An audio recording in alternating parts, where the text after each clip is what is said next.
Good evening, everybody. It's Mario with Motorcycle Knuckle Busters, and good to be back. We had a really good guest tonight, and we've gotten an opportunity through the years, myself personally, and now with Motorcycle Knuckle Busters, we had an opportunity to meet some really, really fantastic people out there in the world. The next guest has a really compelling story, and we really want to delve into this. Deeply. We want to talk about her journey, her child's journey, everything that happened, and the things that we're doing collectively here moving forward. We have some really exciting news that happened this past weekend.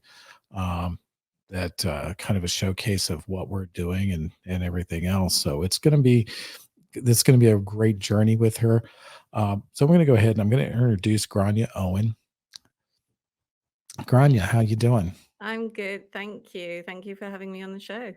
Thank you. So I want everybody to know you are the co-founder and the president of Caring Kids Cancer. Yes, that's right. Not something I ever thought I would be doing, but I lost my little boy to leukemia when he was 9 years old. And after I lost him, I felt compelled to do something to help. Now, Killian had acute lymphatic leukemia. Is that correct? Acute lymphocytic, yep. Lymphocytic. Mhm, Okay, thank you. yep. So and so tell us about Killian. Tell me about his journey. Okay, well, as I said, I mean, I never thought my life would take this pathway, but when my twins were 5 years old, Kellyanne was diagnosed with leukemia, and I've got 4 boys, so I have 1 older and 1 younger, and the younger one was only 2. So we kind of jumped into the world of childhood cancer, and it was crazy because Kellyanne suddenly, had this life-threatening disease, and we had to go to the hospital 3 times a week for treatment, and I had my 2-year-old and another 5-year-old and a 7-year-old, and, life just got totally crazy all of a sudden. I mean, it was crazy anyway with 4 4 children, um, Sure. within 5 years of each other, but, yeah, I mean, the treatment for boys is 3.5 years, and for girls, it's only 2.5 years because they respond better to the treatment generally. Okay. Um, and luckily, his twin was fraternal and not identical, because if he had been identical, then they both would have had leukemia.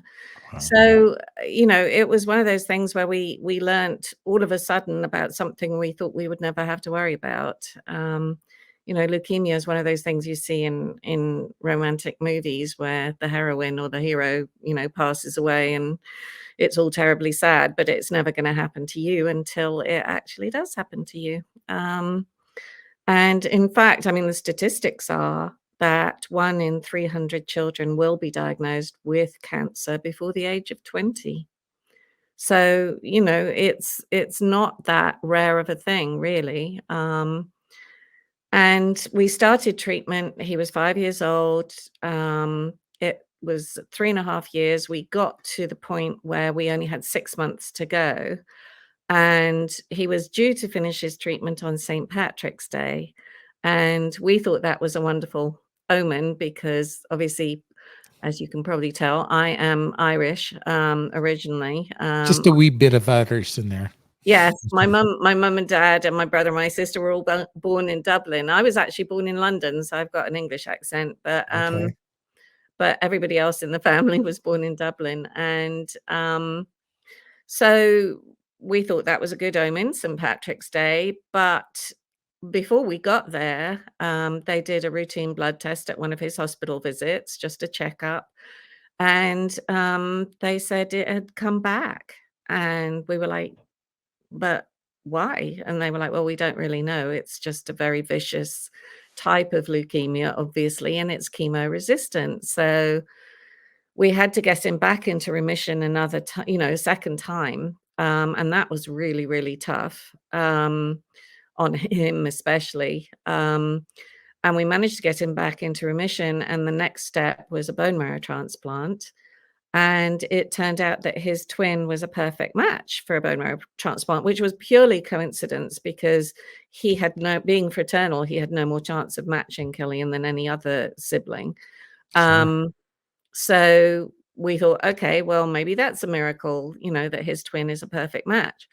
Went through the bone marrow transplant, which, if anybody has had any experience of it, is an absolute nightmare.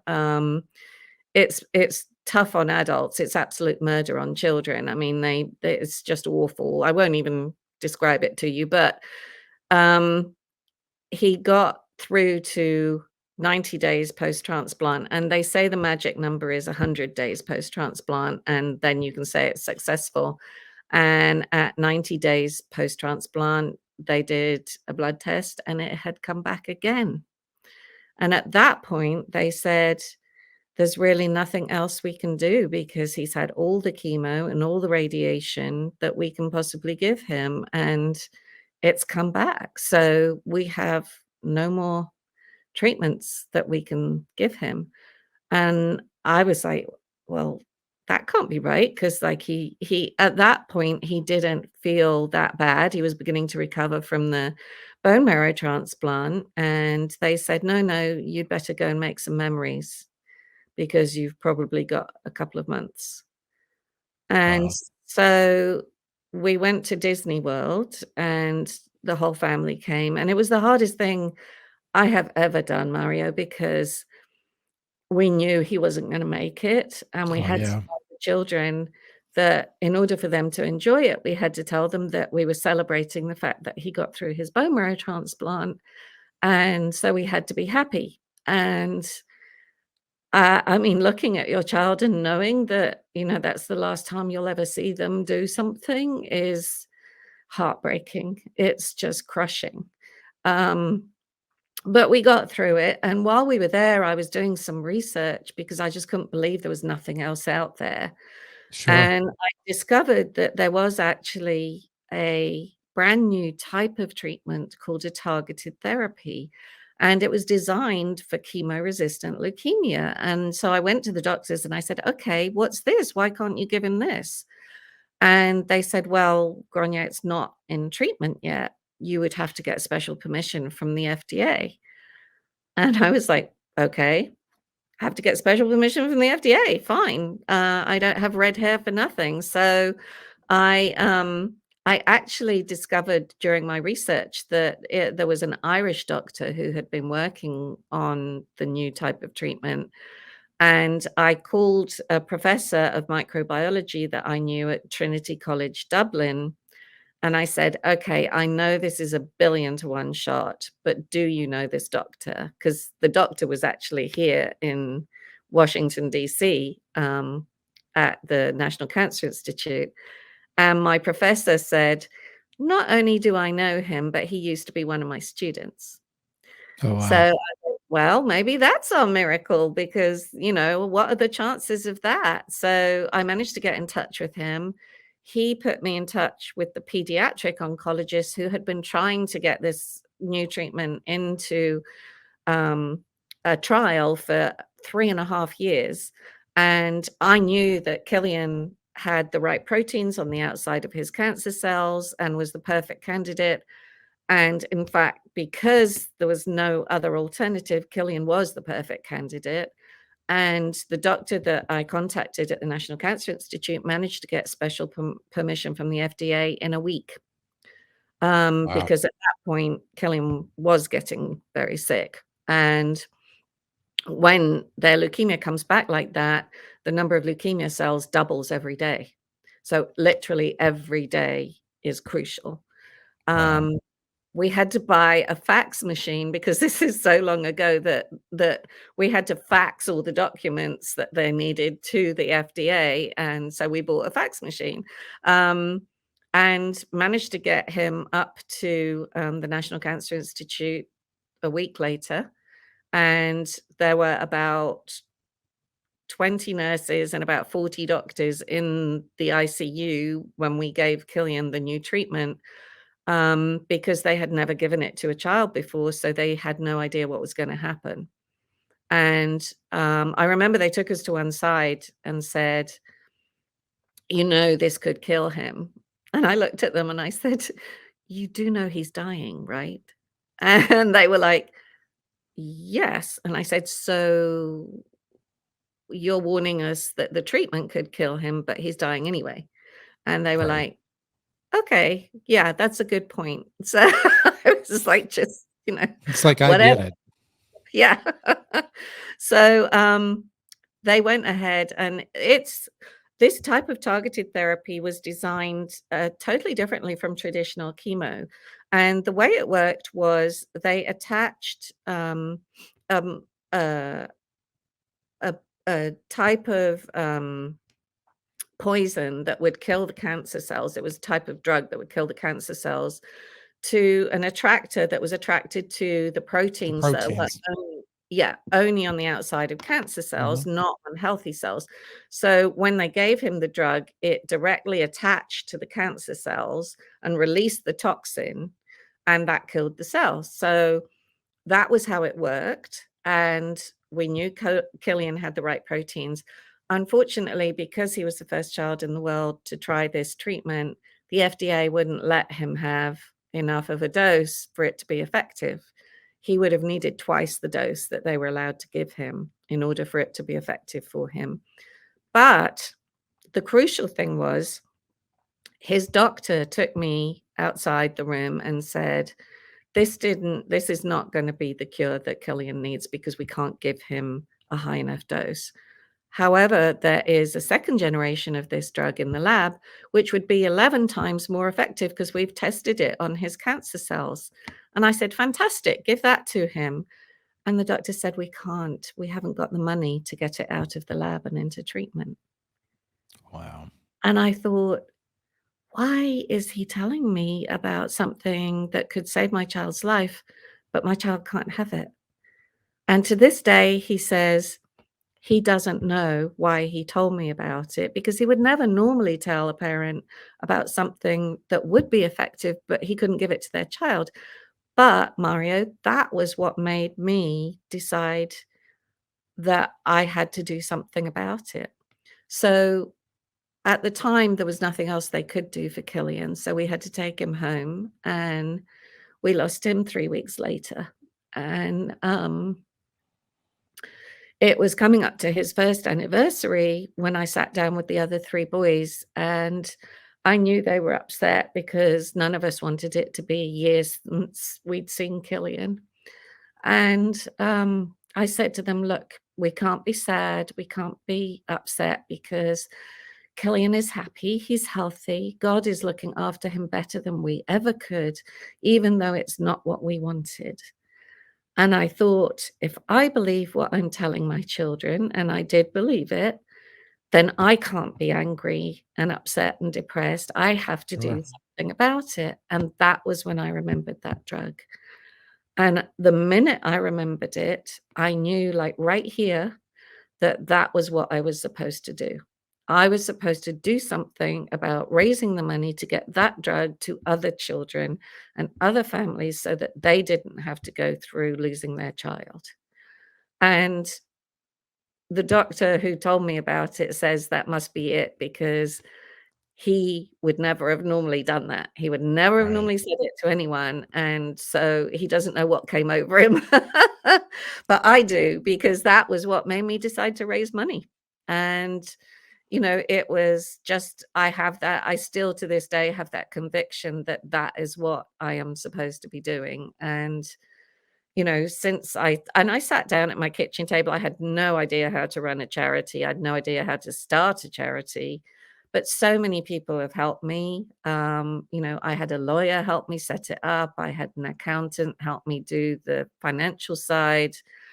I had various people volunteer to help, and it just got going. And since we became officially a charity in 2005, this year, we have reached the $24 million mark. $24 million. And I want to, point out something that the drug that saved Killian's life could have saved his life. It cost how much? I know the figure, but I want you to tell folks. Well, it now has been developed into something called CAR T-cell therapy, and it costs $25,000 a child. Okay, so at this point in time, what would have saved Killian's life is, to me, I mean, and I know it's not a small figure for some people, but for your child's life, $25,000. I mean, that's just Oh, unbelievable to me. I would have gladly swapped positions with him. I would have given my own life to let him still be here, Absolutely. but I couldn't do that, and, so I said when I sat down at the kitchen table to start raising money, if I could just save one child's life, it would all be worth it because I would know that one child didn't have to go through what my Killian went through, and the family didn't have to go through what we went through losing him. And since then, now that we have CAR T-cell therapy and so many other amazing treatments that we've been able to fund, we know that we're saving children's lives almost every day. Absolutely. So I want to bring up, how I got involved with you about 6 years ago. I met you at Meekum Vintage Motorcycle Auction, and That's it was you and Michaela there, and you left an impression on me from day one. And I always knew that if an opportunity came along to do something with you, I'd love, wanted to do that. So that opportunity came along. But I want you to tell everybody, in your own words, how that transpired from your perspective. well, do you want me to tell how I ended up working with Meekum, or Make do you them, want and then how we to got go that going with far our back? stuff. Absolutely. Okay, because everybody always asks me how come Meekum adopted us as their charity. So, basically what happened was it started with a motorcycle. Somebody, who was making a motorcycle, and they were filming it on a TV show called Cafe Racer, which your listeners are probably familiar with. Um, and they wanted to donate it to a charity. The producer happened to know about curing kids cancer and suggested it to the guy making the bike that that's might be where he would like to donate it, and he said yes. And they called me up and I said, "That's wonderful. What do I do with a motorcycle?" So the producer said, "Well, don't worry about it because we're on the Discovery Channel," the show Cafe Racer was, and he said, "Meekum car auctions are also on the Discovery Channel, and I'm sure if we asked them to, they would sell the motorcycle for you." So I said, "Great, wonderful, that would be fantastic." Didn't really know who Meekum was at that point. My son had strangely enough, my youngest son had been watching them on television just because he thought it was really exciting to, like, guess how much the cars were going for. And so I went down to Kissimmee when they were having the, um, motorcycles sold, and they let me speak for a few seconds, before the bike sold. And the bike was worth about $25,000. It raised 35,000, and then Dana said, "I'll give you another 10." So in 90 seconds, we had literally raised $45,000, and all I'd done was say a few words, and I was like, "Wow, this is amazing." And I said to the PR guy, "Can I work some more with Dana? Can I talk to Dana about working some more?" And he said, "No." And I was like, "Why?" And he said, "Well, because Dana gets asked all the time by all sorts of charities to help, and he just doesn't have the time to deal with it all." And so I went to the people who bought the motorcycle who had become good friends of mine. And I said, "Look, I just want to meet him and see what he would say to, working together." And so they arranged for me to meet him. I had dinner with him and his wife, Patty, and their son, Frank, and told them all about why I wanted to do what I wanted to do. And I have 4 boys, they have 4 boys. Patty sympathized completely with me. Dana liked the fact that at that point, it was just me raising money full time and 2 people helping me part time. And yet we had raised quite a lot of money already. And he said, "But why should I pick one charity? Well, I get asked all the time to help other people." And I said, "Well, do you want to make a difference with what you do with your charity?" And he said, "Yeah." And I said, well, then you need to pick a cause that you believe in and you need to stick with it if you really want to make a difference. And he said, oh, okay. And he said, but what do I tell all these other people? And I said, well, you tell them that you've got a cause and that you believe in it. And he said, oh, okay. He said, well, I do like what you do. Let's give it a go. And so that was how it got started. That was 11 years ago, and they've helped us raise $11 million since then. Um, and then I started going to all the auctions. I went to the motorcycle auctions as well as the car auctions and the tractor auctions. And at one of the motorcycle auctions, I guess you heard me speak, because they stop the auction every day and let me talk about what we do and why we do it. And then recently you came to us and said, I've got an idea. And we were like, okay.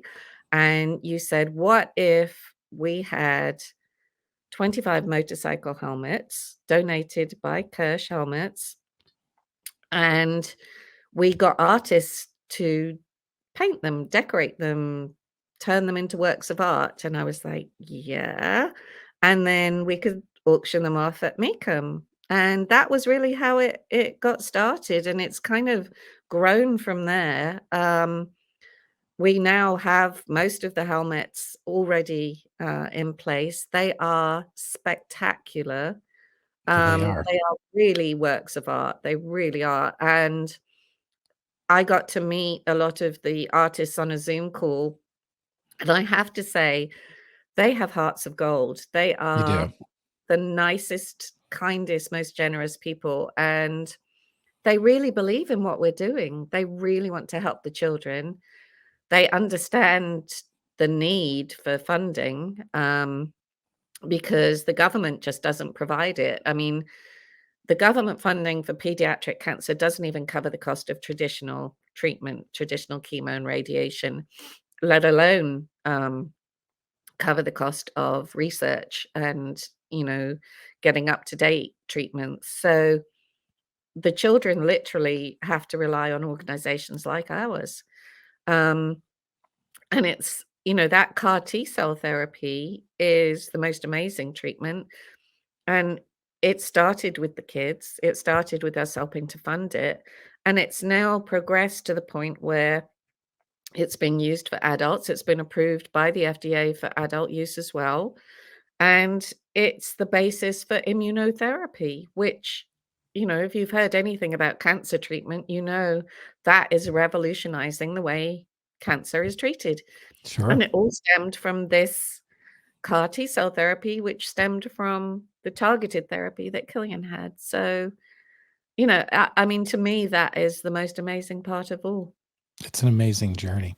I want it real quick. I want to pop up, ask Bryce, our producer, to get a picture up. So tell everybody what happened with this helmet this past weekend.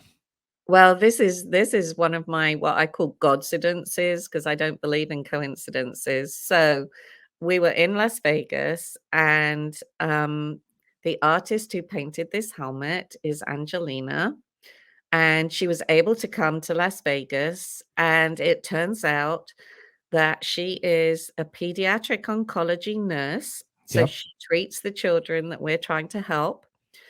They use CAR T cell therapy at her hospital, which is not in every hospital. So that was amazing. And she has devoted not only her life to looking after these kids, but she donated her time and her talent to creating this beautiful helmet. And I said to her, you're here. We have to put you up there with me. You have to tell everybody what you do and why you do it.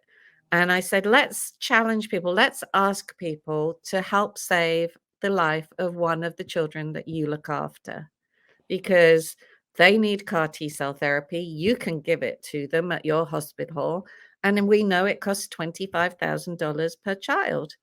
So it all came together. It was the most amazing, miraculous godsidence thing ever. And she was up there with me. The first person who bid on the helmet bid $6,000 and then said, donate it back, let's sell it again. The second person bid $7,000. So then we had 13,000 and he said, donate it back, sell it again. And then the third person who bid gave $5,000. So we were at $18,000 for this helmet. And we thought that was it. And we were so thrilled. It was amazing to get that much money. And then we got back to our booth and this person came up. We didn't even know they were there. They were behind us. We didn't get to see them and said, I'd like to buy a sweatshirt for $7,000. And we were like, what? And so they they literally donated $7,000 for a sweatshirt, and that brought us up to the $25,000 that we wanted. So it was it was just we screamed and yelled and cried, and it was I've still got goosebumps just thinking about it. It was amazing. Yeah, I got the message. I got off a plane in O'Hare that Saturday night and was walking the baggage claim, and I got the notice, and I'm like, no way. That Yeah. almost brought me to tears. I'm standing there in baggage claim, thinking, what that helmet had accomplished, Yeah. and there's our artist there. You guys are up on stage and everything, Angelina, at she's Mika, a yeah. lovely lady. So what a great start to this. My goal, and in talking to you and knowing some of these things, my personal goal was 25 helmets. We could average $1,000 a helmet, raise $25,000.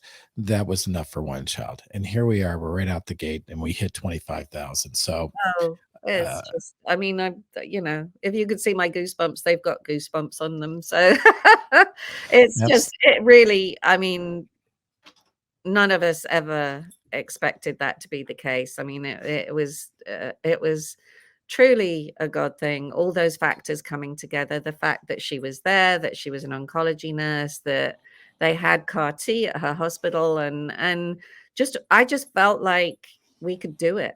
I just felt like I was, that if she explained to people what she did, then that would touch their hearts, and it did. It did. So Yeah, and she those people, I've been to those auctions, there's a lot of good people with very, very, tender hearts there.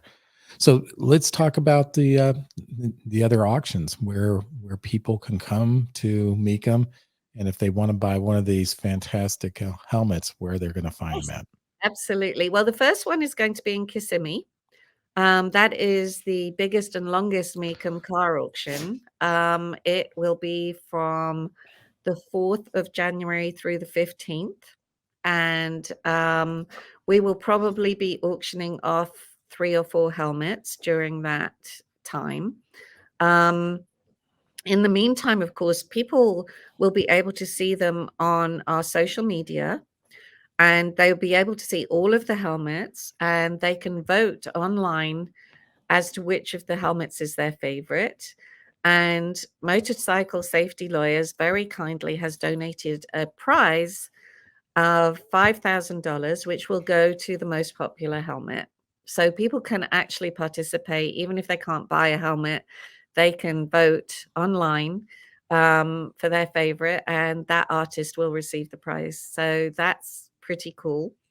And then almost immediately after Kissimmee, we have the motorcycle auction in Las Vegas, which is where we met. Yes, And that is in January. I believe it's the last week in January. yes, it is. And so we will have the helmets there on display, and we will sell another 3 or 4 helmets during that auction. And then we'll spread them out throughout the year, probably in Indianapolis and I think Chicago. Harrisburg we talked about. Yeah. Yeah, Harrisburg, Chicago, Dallas, probably. And people will get a chance to see them and hopefully bid on them as well. And that's wonderful. And this is a lot of fun. And you know, I know you and I both get an opportunity to see these helmets as they're coming in, and it's very exciting to see some of the work. And I don't want to get in, to any of the details, but some of these helmets are absolutely spectacular, and I Oh, they can't wait really to see them. are. I mean, everybody has put their heart and soul into their each of their helmets. And Rick Fairless, we got to meet Michaela and I got to go down. He's here in Dallas where I live. So we got to go down and meet him and actually get the helmet from him personally, which was great. He's such a nice man. And, he has cancer himself, Yeah, and is fighting it right now. So he was very, you know, engaged in the whole thing and really, really wanted to help. So his helmet is really gorgeous. It's it is. it's typical of him. It's I was tied just up. gonna say that it's Yeah. it's a Rick Fairless helmet. Yeah, I mean, it's typical. It's like a spectacular version of one of his T-shirts, that he wears all the time, combined with one of his amazing motorcycles that he designs as well. So it's just really beautiful. But there are so many. I can't even. Joe Davis was there in Vegas as well. His helmet is just beautiful. It's got that sort of, I can't remember what he called it now, but it's the sort of paint that when you move it, it changes color. So one minute it Mhm. looks purple, the next minute it looks Yeah. blue, and it sparkles. And I mean, there are so many. I mean, they're all spectacular in their own way. Each one of them really is. I could just go on for hours about them, but So I want to go. So we got this going on, and we'll talk more, in future episodes and let people know what's going on. I want to get back to curing kids cancer mhm. because you know what, I'm like so impressed with the organization and how it has grown. I mean, you have in your executive board, you have people like Lee Corso on there, Greg Yes, Kimbrough. Okay, yes. uh, but you've got people from all walks of life. And tell me about that executive board and how you've been able to form such a great group of people. Well, it's really just from getting to meet people. And I feel like the most important thing about what we do is building relationships, not just with people who can help us, but with the doctors, because getting to know what they do, why they do it, how they do it, what difference the money is going to make, why they need it. I mean, to me, those are all the most important questions, because there's no point in raising money if you don't make sure it makes a difference.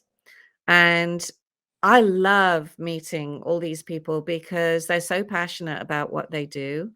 Um, our doctors are so excited that we don't just hand over a check. We want to know what they're doing. And they love telling you because they're so excited. The last 5 years have brought together the technology, the biology, the genetics, and it's all finally like coming together in such a beautiful and amazing way that things like CAR T cell therapy have come out of it.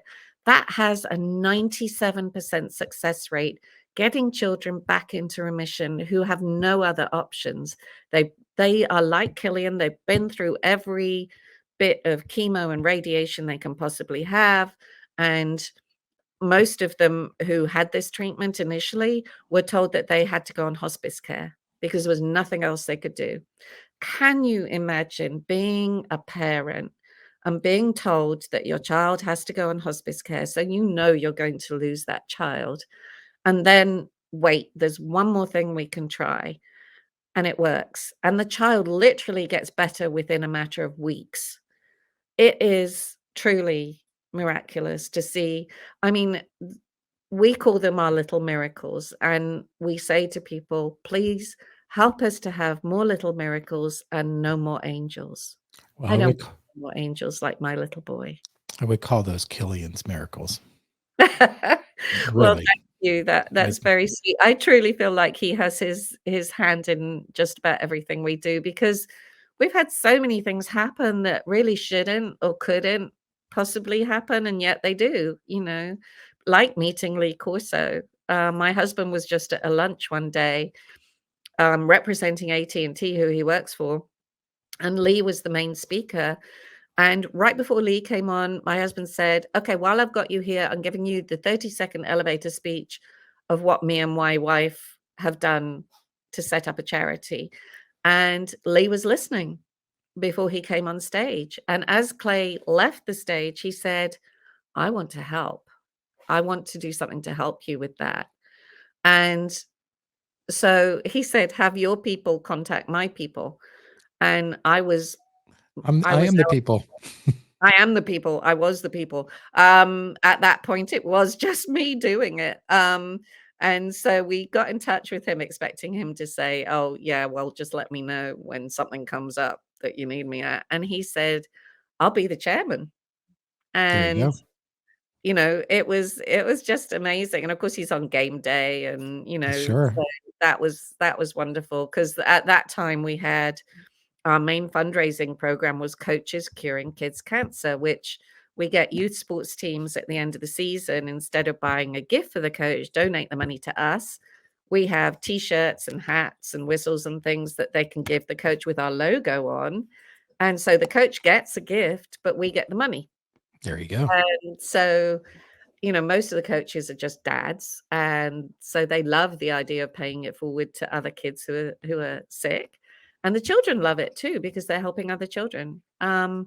So that was how it got started with Lee, and then I met Craig through his agent who had heard about us, and Craig didn't have a charitable cause at that time, and he wanted to help too, and he wore that first year that he was helping us, he wore gold shoes during the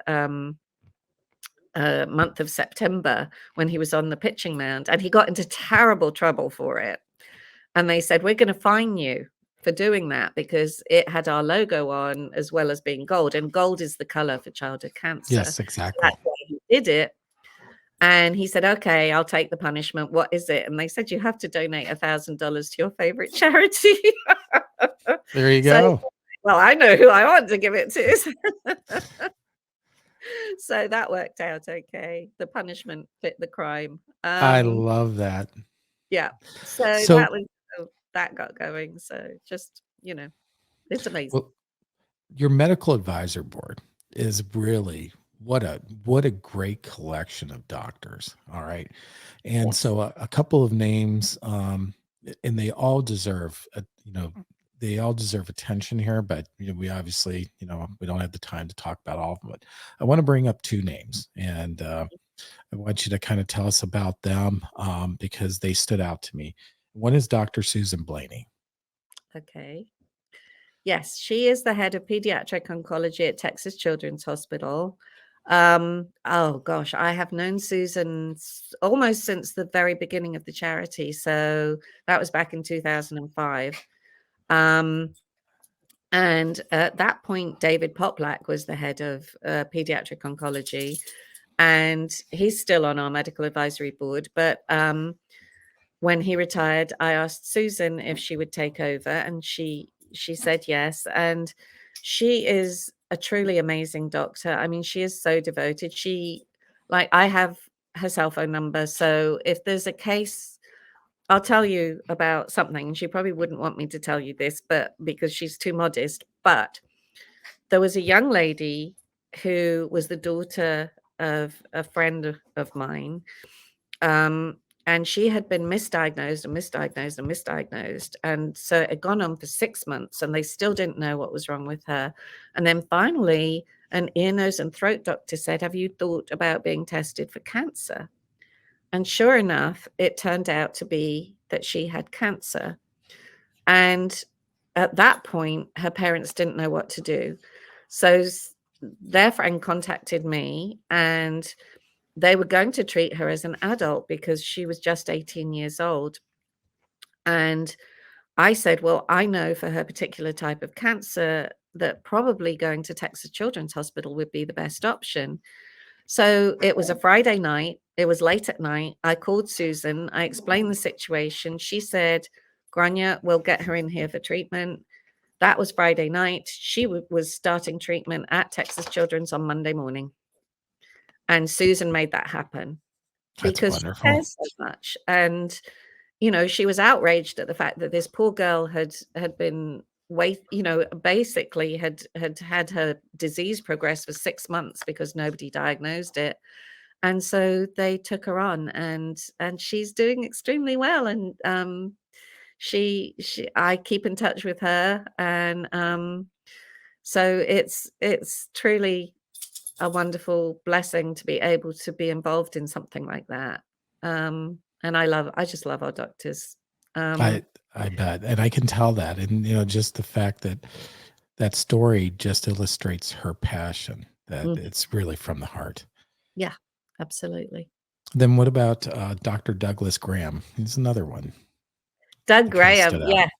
He is the head of pediatric oncology at uh, the hospital in Atlanta. And that's where Killian was treated.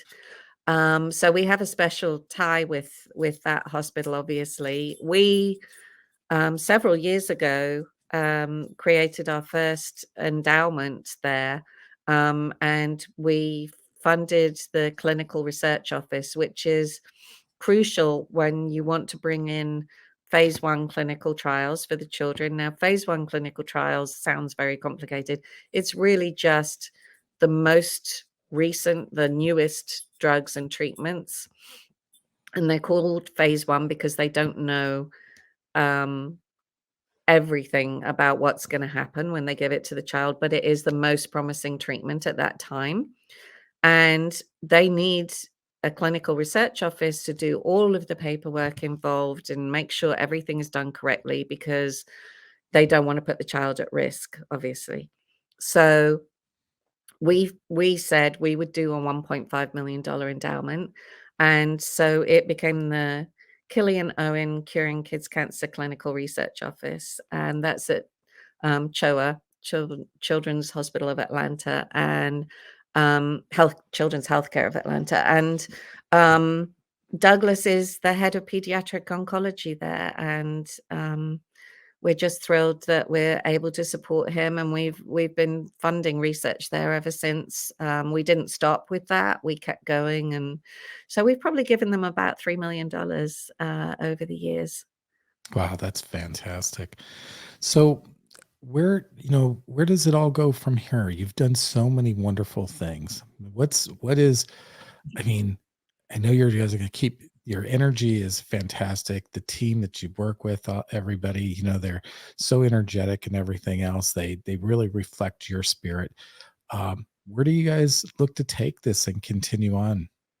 Well, first of all, let me say there are only 7 others. Mm. This year alone, we are thrilled, and I'm announcing this for the first time on here, that we are going to be able to give away $2.5 million just this year.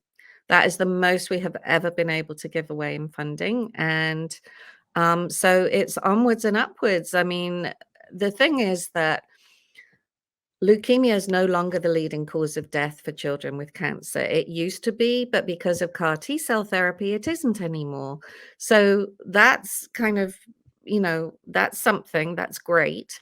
But children who have brain tumors are now the leading cause of death. Okay.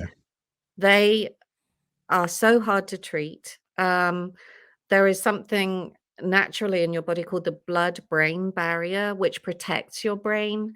And Hmm. so when they give the kids medicine, it is really hard to get through that barrier and yet give them enough medicine so that it does some good without doing too much harm. And so they need new treatments for brain tumors. And we have started to fund something called Connect, which is an international brain tumor consortium. It's made up of hospitals from 18 different countries all over the world. And it is led by Miriam Fouladi here at Children's Hospital. It's a nationwide children's hospital in Columbus, Ohio. And she is probably the world's leading expert on children's brain tumors, and she's an amazing lady. I love her to bits. Now talk about passionate. Oh my gosh, she is absolutely the most passionate person I know, I think. Um, and she said to me several years ago, if we're going to make progress with treating brain tumors, we really need an international consortium because there are just not enough cases for us to be able to take samples and make significant discoveries about how to treat them. So I said, well, why don't you start an international consortium? And she said, well, we don't have the money. So we gave her the seed money to start it, and then the hospital followed on with some funding, and now they get funding from several different places, but we are still kind of in the lead helping to get things into international clinical trials instead of just clinical trials here in the United States. And they're finally beginning to make progress. They're getting lots of tissue samples, which is what they need. And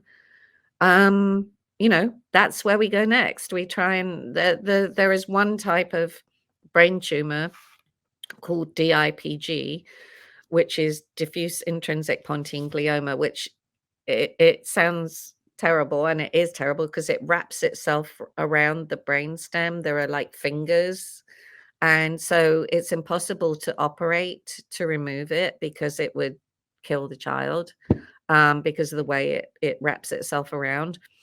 So the survival rate up until now is 0. Wow. Children just don't survive it. So what we're trying to do is find new treatments that will be effective for this type of brain tumor and also other high grade brain tumors, which are just almost as difficult to treat as that. So that's a true mission in itself. But there are so many other types of pediatric cancer that need funding. Like I said, the government. Okay, so look, we spend more as Americans in 3 days in Starbucks than the American government spends in a whole year on pediatric cancer. So think about that. That means that those children need us desperately.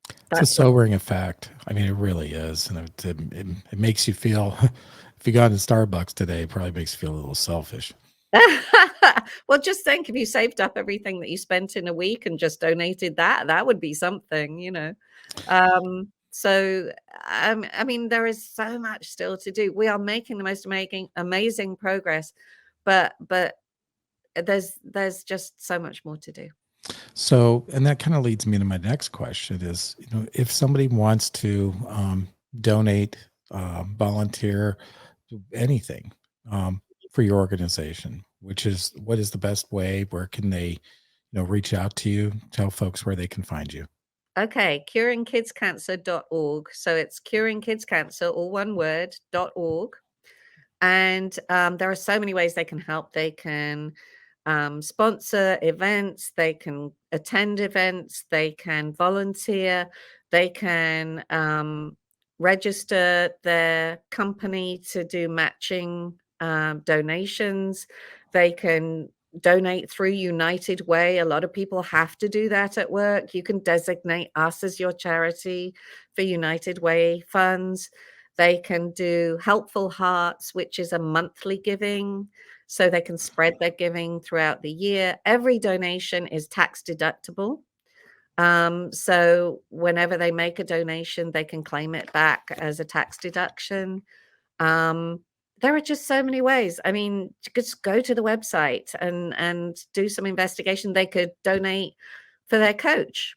We've still got coaches curing kids cancer. We also have teachers curing kids cancer. So you could choose one of your teacher gifts. I love it. To be there. You go. See, little apple. Isn't that cute? It's an apple and a heart. And don't forget. Maybe you can go ahead and paint us a helmet for next year when we. Oh wow! Again. I mean, that's the other thing. Just go to the website. We're going to have all the helmets up on the website. We're going to have it on our social media. We're on Facebook, LinkedIn, Instagram, Twitter, you name it. We're on there, and you can see the helmets on all our social media. Vote for your favorite helmet. Just get on there and participate. The more people we have supporting us and following us. The other thing is, because it's coming up to Christmas, we are on Amazon Smile. Now you can register for Amazon Smile very easily. We've got the link on our website. It costs you nothing. But Amazon will give a percentage to us of whatever you spend. And I will go do that. Will be the next thing I do when we get off this interview, because I got Christmas gifts to order, and I will set that up. So I've done Doctors Without Borders in the past, so I will be switching it today. Sorry, Doctors Thank you. Borders, but I gotta make my I got to pick Yeah, the. well, it's just so easy because if you're doing your Christmas shopping, you can donate to us without even spending any money on I us. absolutely love it. Just That's do your great. regular shopping. So, yeah, it's fantastic. So many ways people can help. Okay, and we'll see if we can get some links out on that on some of the social medias that we deal with. I want to ask you another question, and this is something I think you talked about. Getting the news with Killian. You talked about your journey, Mhm, but probably the hardest part was those initial words that you heard when you were given the news that your child had cancer. mhm. For a family that goes through that situation, when you're met with that news, what would be your advice on how to start, advocating for your child, getting care for your child, where, when, what, why? I mean, that's a Well, lot. I know. yeah. I mean, it's the most devastating thing you can possibly imagine. Your whole world just like stops and gets rearranged. Um, our website has got lots of resources on it. Contact us. I'm always happy to talk to a family. We can put you in touch with doctors. We can, recommend different hospitals, depending on where you live. Um, but do your research. I think that's the thing is don't don't just sort of Google something. If you want to find out about something, go to a hospital website and look it up on the hospital website so that you know that it's something that's going to be accurate because there are so many things out there that sound very scary and they are scary, but at the same time there is so much hope. We're finally turning the world of childhood cancer from one where a lot of things are incurable to one where there is hope and there is success in treatment. And hope is the most priceless thing of all. And it's Absolutely. out there and it's so much better now than it was before. And in large part because of the efforts of you. And thank you so much for so many. And like I said, Killian's miracles. They're out there. And speaking of, and I'm going to term this, take the liberties of calling it Killian's miracles. If you go to your webpage, you have some children that have gone through this journey that you've partnered with, that your organization has helped. Tell us a few of those children and what you've been able to do, what your organization has been able to do for them. Okay, well, one that springs to mind immediately is Reese McPhail. I met Reese first when he was about 9 years old. He was in treatment for leukemia, and we kept in touch. He came to lots of our events. He was treated in Atlanta.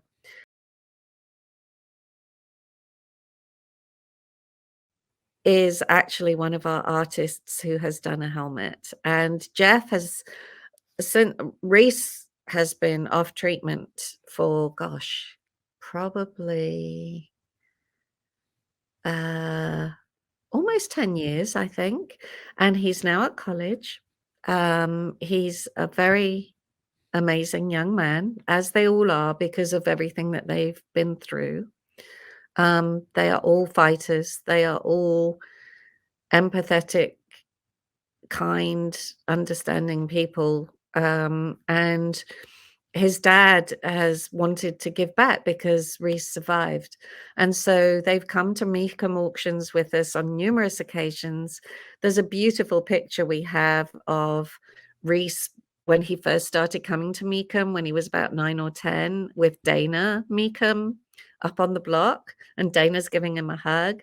And then this year in Kissimmee, Reese came back again and Dana gave him a hug and we got another picture. So we've got them 10 years apart. And just it's very special to us that Jeff wanted to paint a helmet because he knows exactly what it's like to go through everything, and his helmet especially has his heart and soul in it because he's so grateful that Reese is doing beautifully. He's fit, he's healthy. There are some after effects from the chemo, which is another reason why we want better treatments, why we're fighting for better treatments, because the chemo damages the kids. Yeah. The traditional chemo. And so Reese has a few little problems, but by and large, he is great. And, so it's been beautiful for us to be able to see him go from that little boy to this young man and, keep in touch with him and his parents. And we have a great time whenever we see them. We see them quite often. And it's just lovely to have that relationship. And then there's a young lady, Mary Catherine in South Carolina, who has had a brain tumor for a very long time and has fought it successfully. She every year in September, because it's Childhood Cancer Awareness Month, she turns her little town in South Carolina gold.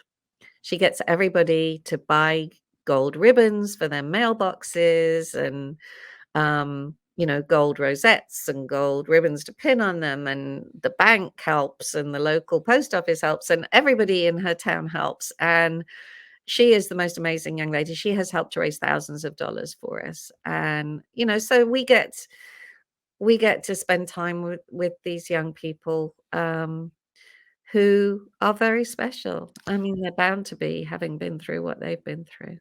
So where in South Carolina is that? It's in the middle of nowhere, South Carolina, actually. It's kind of not even near Columbia, but, Okay. yeah, honestly, I would have to look up the name of the town. I just returned from South Carolina. I was down there for a little while, so on Oh, business. okay. That's why I was Yeah, well, we asking. do a lot of things in Columbia. My youngest son lives there, and so we actually had a cornhole tournament there not long ago, in Columbia. And, we also have a fire truck pull in Columbia, and that's always on the local Okay. news. Well, and then you've got Michaela who works with you, and she's going to be getting married in Charleston here coming up. That's right. Yes, in Yeah. April, she's getting married. She's an amazing young lady, and, she came to us, to work with us straight from college, and, she's been with us 7 years now. Um, and she helps me with our relationship with Mecum, but also with the medical side of things. So she helps, um, when we correlate all the, we have an electronic system called Proposal Central, and that's how all the doctors submit their proposals for funding. Okay. So it's a level playing field. They all have to go through the same process. Um, and then we have our medical advisory board, made up of some of the top pediatric oncologists in the country. And Susan Blaney is one. Doug is another one that we mentioned. Also, Dr. Stephen Grupp, who is the one that pioneered CAR T-cell therapy, Okay. and the doctor who was the head of pediatric oncology at the National Cancer Institute and is now at CHLA as the head of pediatric oncology. He is one of the chairmen of our medical advisory board, and they go through every application that we get. And so we have a a very rigorous process, and she helps me to oversee that whole thing. And we get the doctors to give us their grades. Actually, we should be getting them in any minute now for the latest round of funding.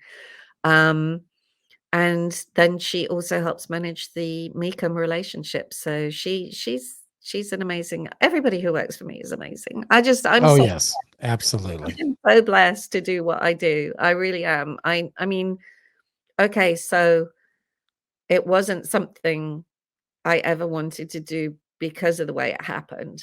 Obviously, I would much rather have Kellyanne here, but Absolutely. the fact that I'm able to be around all these wonderful people and see the difference that it makes every single day, I just feel very, very blessed to do what I do.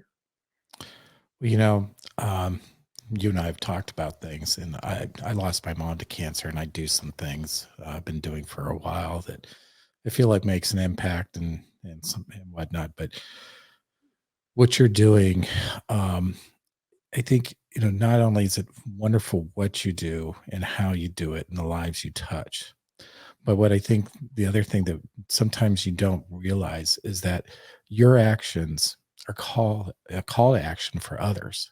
And I know there's other people out there that have probably found inspiration through your efforts and have made efforts of their own. I did a thing that was doing it for a while, and somebody started making this padding for seatbelts, so that when Oh. they had Broviac tube in that was putting in the medicine, the problem was that they had the tubes in, the seatbelt would rub. So they Mhm. made this thing so that it would keep off their chest, and started making them, passing them out. And I'm like, wow, what made you decide to do that? And they go, you, because of what you've Oh, been doing. And that's probably the biggest honor I've ever received yeah, from that's so somebody, cool that because you inspired somebody else. That's amazing. but I know for what I do is very small in comparison to what you do. And I know that you've touched lives, and I know that you have given inspiration to so many people. And that's that's invaluable. You can't even begin to describe what that effect is to the world. Well, I've seen it from both sides too, Mario, because I was diagnosed with breast cancer myself, right when the pandemic started. Yeah. So I had surgery and 21 rounds of radiation and, went through it myself. So having seen it from the side of a parent and the side of somebody who had to get through it myself, it just made me more determined to help the kids. Yeah. And I'm This going to be bringing you something special and to Vegas in January. So, because that's kind of directly what I deal with, but we'll be doing that there in Vegas. Oh, cool. That's amazing. Good. So And that's really, a break. yeah. Yeah, I'm looking forward to seeing everybody in Vegas. So for those of you, if you're in Vegas in January, you're coming to Meekum to the auction. Come meet Grainne. I'll be there. We're gonna have some pretty interesting individuals that usually are in tow with us there um, at at Meekum, and then I think you, Michaela, are going to come to the little party we host out there as well, right? Oh, absolutely. I'm all for parties. I Okay. I think I think, yes, you have to have something to look forward to, don't you? Yeah, So, we'll yes. have a very nice time, and we do that on that Friday. Now we close every one of our episodes. We close with 3 questions, and so I know you're not you're not a traditional cyclist and everything else, but you've been around it enough to know. So I think you can still give us some 3 great answers to our questions. So first question: if you could go ride with anybody, past or present, and I think I already know this answer, who would you like to go riding a motorcycle with? My little boy. Yeah, I yes, mean, if I could spend 5 more minutes with him, I'd do anything. absolutely. Yeah. Yep, I saw that coming. And then motorcycles. You've seen thousands of them. I mean, what's Dana going to have? 2,500 motorcycles at this year's auction? I think it's 2,200 even more maybe. than that this year, actually. Is I it got even I was more? I talking know to it's a Ken big the other number. day, and he said they've got twice as many motorcycles this year as they had last year, so Yeah, yeah. it's going to be a big auction. So Yes. if you could own any of those motorcycles you've seen go across, has there ever been one that stands out in your mind that you would like to have? Ooh. You know, I think I loved watching that movie about the Indian, the salt flats and Yeah. the Indian bike, and, I think if I could own one, that would be a wonderful piece of history to own. Okay. I love that answer. And then you've been around the world and you've seen a lot of places, but if you could go ride anywhere in the world, where would you like to go ride? Oh, gosh. Now there's a question. Um, oh, goodness.